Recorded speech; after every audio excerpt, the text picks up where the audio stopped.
It was the very dawn of the space age, only 2 years after Sputnik shocked the world, and the very first man-made objects were being placed into orbit. The brand new organization known as NASA had announced the names of the first Americans intended to fly in space, the Mercury-7. These men had the hopes and dreams of an entire nation behind them, and were treated like living American heroes. These 7 men were widely considered the greatest pilots in the country, if not the entire world, and one of them would be the first man to travel beyond the reach of Earth's atmosphere and touch the lifeless void of outer space, but not without a vehicle. Enter the Mercury spacecraft, a black cone-shaped one-man capsule, 11 feet long and 6 feet wide, with a total habitable volume of just under 100 cubic feet, likened to being sealed inside a sardine can. The outer skin was comprised of a material called Rene-41, a nickel-based alloy that was often used in jet engine and missile components, able to retain its strength in temperatures up to 1800 degrees Fahrenheit, just shy of 1000 degrees Celsius. At the base of the craft was a convex heat shield, comprised of an aluminum honeycomb structure covered by multiple layers of fiberglass. Covering the heat shield, a small module called the retropack, with 3 rockets intended to be fired while in orbit to slow the craft's velocity and bring the craft back down toward Earth. 3 smaller rockets were also mounted on the retropack, intended only to push the craft free of its booster during the final orbit insertion. 3 metal straps kept the retropack held onto the spacecraft, intended to be separated after retrofire, exposing the full heat shield to re-entry forces. 3 parachutes were housed at the nose of the craft, a small drogue that would provide stabilization before the larger main chute deploys to slow the craft to a final gentle descent, along with a reserve chute should the main chute fail. To further reduce forces of impact upon the astronaut inside, a landing impact bag was enclosed between the heat shield and the spacecraft, and once re-entry was completed, the heat shield would separate, extending the bag from the heat shield's weight and providing a cushion for impact without requiring additional mechanisms to inflate it. Reliability and safety were principal concerns when developing this new craft, but the Mercury-7 didn't quite see things the same way. What they saw was the nose cone of a missile built to be controlled from the ground, leaving its occupant as little more than cargo. These men, who were considered as the 7 greatest pilots in America, felt as though they were being treated like lab rats, no better than the chimpanzees that NASA wanted to fly in space first. They wanted a spacecraft they could control.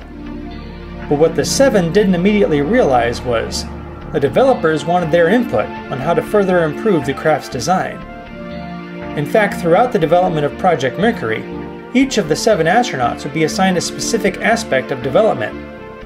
One would follow booster development, while another organizes recovery forces, another the cockpit layout, and so forth. And while flying a monkey into space may have seemed superfluous, when safety is a primary concern, NASA wanted to ensure that man could function properly in spaceflight conditions, without putting an actual human in danger.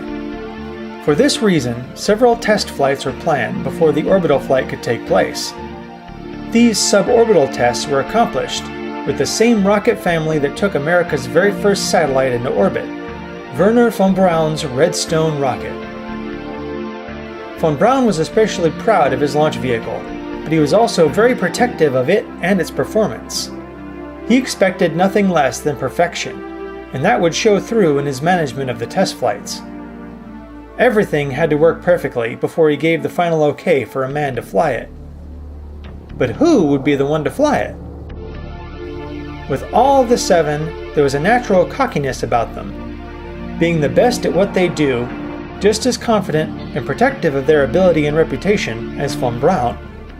But only one could make that first flight, so no matter who was chosen, 6 were going to be getting some very bad news. We were asked by Bob Gilruth to stay on a little later than we normally would have. We sat there in our magnificent office, 7 steel desks in one room, and waited and waited. And there wasn't a heck of a lot of conversation. Gentlemen. No introductions, no pleasantries. He said, well, we've been watching you guys now for almost a couple of years. And Bob didn't mince words. Said, Glenn, Grissom, and Shepard are selected for the first Redstone flight. It turned out to be Al, and Gus was to get the second flight, and John was to be backup for both. It was an emotional high because of those 7 equally qualified guys. I had been picked to make the first flight. Alan Shepard, having spent much of his career flying off carriers, was in fact the most well-educated of any of the 7. And even though it was not revealed to the astronauts at the time, this was the reason for the selection. NASA felt that Shepard was the smartest, and that he would be the most apt to handle any unforeseen difficulties on the fly. Because they all came forward and shook my hand and congratulated me, some with less enthusiasm than others. But don't let their attitudes fool you. As cocky and disappointed for not getting the first flight as they may have been, they were all still driven and determined to make the flight work, and every one of them gave everything they had to make sure of it, even as they watched the scientists and engineers cram a monkey into their seat. As important as they all knew it was, the public was quick to poke fun at them for it. Time to feed the chimp. Spam in a can. Shepard, Grissom, and Glenn, the link between monkey and man. But these men weren't about to let the jokes interfere with their job, because they knew once that chimpanzee had flown successfully, a man would be next. At least, that's what they thought. Though the chimp had survived, several problems had occurred during the flight, events occurring out of sequence, and the G-forces far higher than intended. And this is where von Braun's strive for perfection came into play. He wasn't about to give the final go-ahead without everything passing his scrutiny. So instead of a manned flight in March, another Redstone took to the sky in an unmanned test, to ensure all the variables were accounted for and all the errors corrected. And in fact they were. The flight flew perfectly, readying the Mercury-Redstone for manned flight. Even before this, the spacecraft intended for manned flight was prepared, and the press immediately found symbolism within it. The man-rated Mercury spacecraft was the 7th craft produced, and thus referred to as Spacecraft 7. In this, the symbology became apparent, with there being 7 Mercury astronauts. Further, rather than referring to the flight by its Mercury-Redstone number, the astronauts gave their craft a special call sign. And Shepard's choice not only carried the symbolic number, but some American symbolism as well, naming his craft Freedom 7. Alan B. Shepard was ready and eager to take his symbolic vehicle on its voyage to place the first human being into space. Or at least, it would have, if they had flown in March like originally planned. This last test had proven to be the critical delay that would allow that first step to be accomplished by Russia, when cosmonaut Yuri Gagarin made one complete orbit of the Earth. I'll never forget Al's reaction. He said, "Look at that goddamn thing," and he hit his hand so hard I thought he was going to break it. And the first American flight wasn't even going to reach orbit. If Shepard had gone first, even the Russian orbit would have made them appear relatively equal. But with that one delay, it now appeared America was lagging behind, and orbital flight was not coming anytime soon. But this first flight had to happen if America had any hope of catching up. In this, America could take the lead in one area. Russia's program is performed in secret, and only when the flight is accomplished is anyone aware of it even happening. In this way, America could sway world opinion by opening it up for all to see, showing the world exactly what was happening, as it was happening, live. Somebody said to me, we're going to have this operation done as it happens on national television. And, I almost shook my head in fear. Chris Kraft's reluctance is indeed understandable. If something goes wrong, it goes wrong for all to see, and may cause more harm than even if it was kept quiet. This was a risky roll of the dice, and absolutely everything was riding on its outcome. Shepard's flight was literally fraught with danger, and it was the one that we had to make happen if we were to keep moving forward in space. The day finally came. May 5th, 1961, the Redstone rocket with the Mercury spacecraft on top, sitting on the pad in the darkness of early morning, illuminated by the spotlights, preparing to set the stage for what may or may not come, as Alan Shepard is fitted into his spacesuit and taken out to board his vehicle. Early in the morning of Alan's flight, I went into the crew quarters and awakened him, and he's calm, cool, and collected. I was scared to death. In contradistinction to Alan, I was probably the most frightened person on the pad, because this was a friend of mine, a close, near and dear friend of mine, putting his life on the line. I was aware only of the people around me.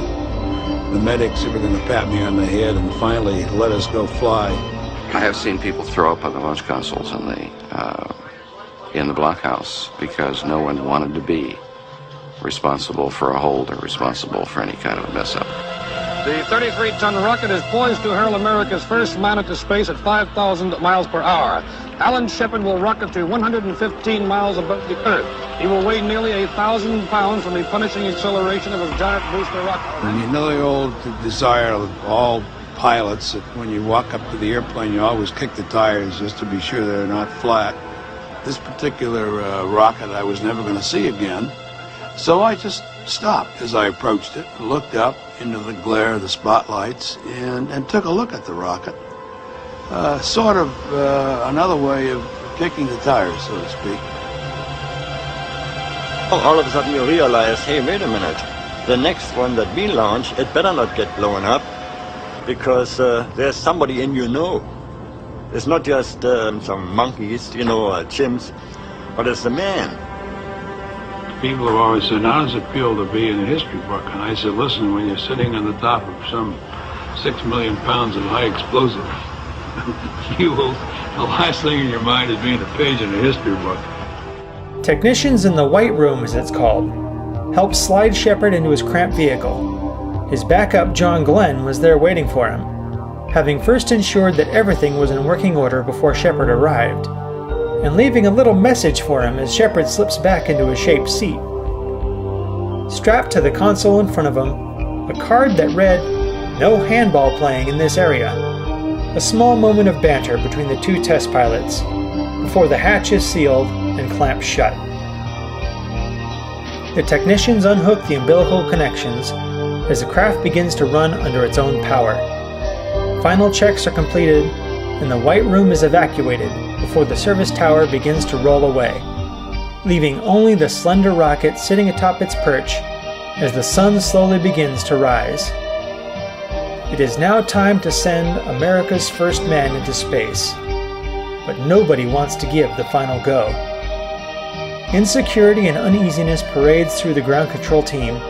Every little blip, every little light, even little gut feelings and hairs standing up in the back of their necks, everything starts to give them pause and make them stop to double, triple, and quadruple check everything, and then wait again. Shepard, still sealed in the cabin all alone, was understandably beginning to lose his cool. I can't hear you on this goddamn. Hear you on this phone. Hey, watch your language. We're being recorded every place. We are standing by to resume the count. The reporters, photographers, and technicians here are more excited. The rocket is poised and ready. Shepard is ready. The missile range and recovery forces are ready. The 83-foot-tall Mercury-Redstone rocket with astronaut Alan Shepard aboard. He's been there several hours now. Sealed in the cramped cabin as the hours begin to drag on and on, the masters of preparation and safety find one little detail they had all missed. I soon discovered that the bladder was getting relatively full, and I said, well, why don't you ask Werner if I can open the door and get out and go to the bathroom, like a normal person would. And I expected a normal answer. Werner says, no, the astronaut would stay in the nose cone. There would be no door opening. So I told the folks that that I was going to relieve myself on the spot. And they said, oh, you can't do that. You short circuit everything. Well, I said, well, how about turning the power off? So they deliberated a few more minutes and finally turned off the power. I relieved myself, and it started to dry out. So I said, okay, I think you guys can turn the power back on and we'll take the risk of a shock. I finally said, well, I'm getting tired of this. Why don't you tell them to light this damn candle? I'm ready to go. As if that final word was all they needed, all doubt was finally put aside and the final countdown began. Eyes of the nation glued to the television, crowds lined up along the beaches clenching their hands together, and traffic along the highway coming to a stop as the engine ignites and the Redstone missile begins to streak skyward. All right, liftoff and the clock has started. This is Freedom 7. The fuel is go, 1.2 G. Cabin at 14 psi. Oxygen is go. People on the roadway get out of their cars and drop to their knees, praying for Shepard's safe return, as the nation's hopes rest upon his shoulders. Reporting on the vehicle status as it pushes higher and higher. Cabin pressure is holding at 5.5. Cabin holding at 5.5. I understand. Cabin holding at 5.5. Fuel is go, 2.5 G. Cabin 5.5. Oxygen is go. The main bus is 24. And the isolated battery is 29. The single engine pushes the ballistic missile higher, the hull of the spacecraft holding, all systems running properly. And despite medical fears, Shepard performs as well as any aircraft he had ever flown. Okay, it's a lot smoother now, a lot smoother. 7 here, fuel is go, 4G, 5.5 cabin, oxygen go, all systems are go. All systems go, detector all okay. 2 minutes and 20 seconds after liftoff, the booster exhausts its fuel, the engine cuts off, and the escape tower jettisons from the spacecraft. A few seconds later, the craft separates itself from the Redstone, flying alone as both continue their upward momentum. Power jettison cap step is green. Periscope is coming out. And the turnaround has started. After a small boost and separation maneuver, automatic controls begin to turn the spacecraft from forward position to a backward-facing position, nose pitched down about 35 degrees, in proper position for retrofire. On the periscope, what a beautiful view. Cloud cover over Florida, 3 to 4 tenths near the eastern coast. Obscures up through Hatteras. Identify Andros Island. Identify the reefs. Shepard takes manual control of the craft, testing his ability to maintain yaw, pitch, and roll, and making a small maneuver on all 3 axes before returning to retrofire attitude.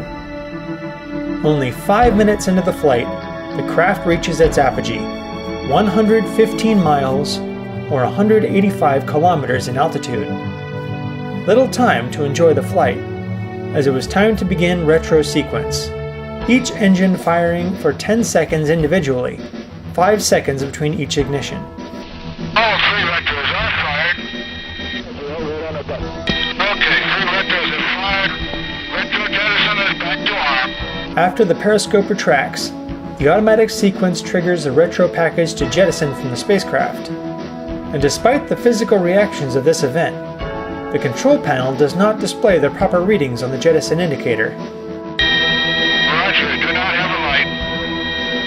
Understand you do not have a light? I do not have a light. I see the straps falling away. I heard a noise.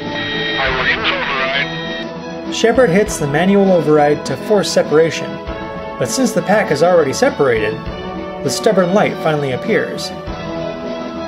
At this point, the craft maneuvers again, pitching 90 degrees until its heat shield was now at a downward angle of 34 degrees, as Freedom 7 begins to encounter the steadily thickening atmosphere.